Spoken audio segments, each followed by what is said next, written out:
Last week, we talked about step 3 of a DA and CC process. Today, I'm here to discuss upcoming step 4 in this process that consists of construction certificate. As you may be aware, before we can commence anything on site, we require Certifier approval. This approval will be granted once we met all the conditions set out by Council in the DA application. This is known as Development Application Notice of Determination or Consent. These conditions are mainly standard and are used to get more notation on our plans or make consultants follow the conditions for their set of plans. This varies depending on what you are proposing as a development. The approval documents are emailed over to the private certifier to allow them to look over the conditions. This allows them to create a prelim checklist for the construction certificate. Once we received it, we look over the list and start to get the approval process for your construction certificate.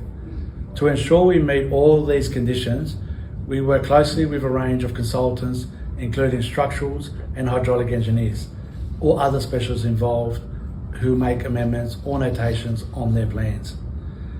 This will ensure that our construction is safe and meets all necessary requirements. Additionally, we require the approval of a water board before we can begin any construction. This is in the form of tap-in approval application. If we're clear of any existing sewer location, the tap-in becomes approved. But if we're deemed to be close to the water board assets, we will need to engage a water board agent to assess the application.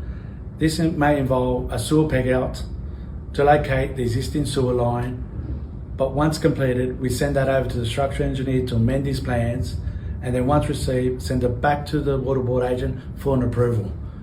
Depending on the proposal, like a dual occupancy, you need what's called a Section 73 application, which involves a water board agent to look after it. Part of the conditions of approval, we would also need to pay council fees. This is depending on what has been designed.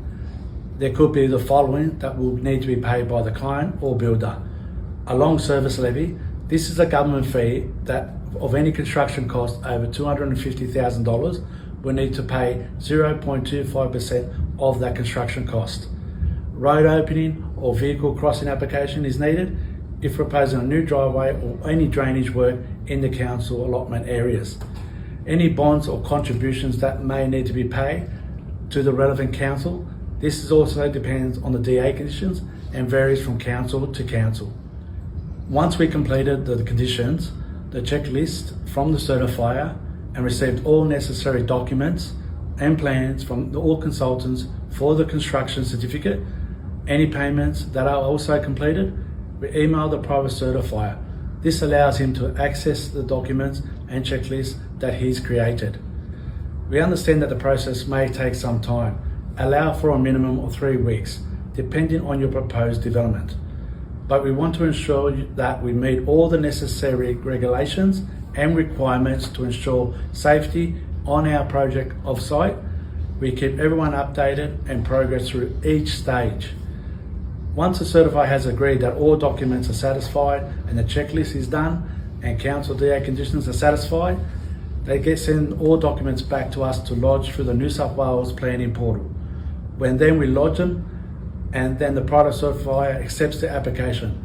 At this stage, the certifier then supplies a stamped approved documents and construction certificate. We will then download the approval on email and email the clients to congratulate them they are ready to start the building process.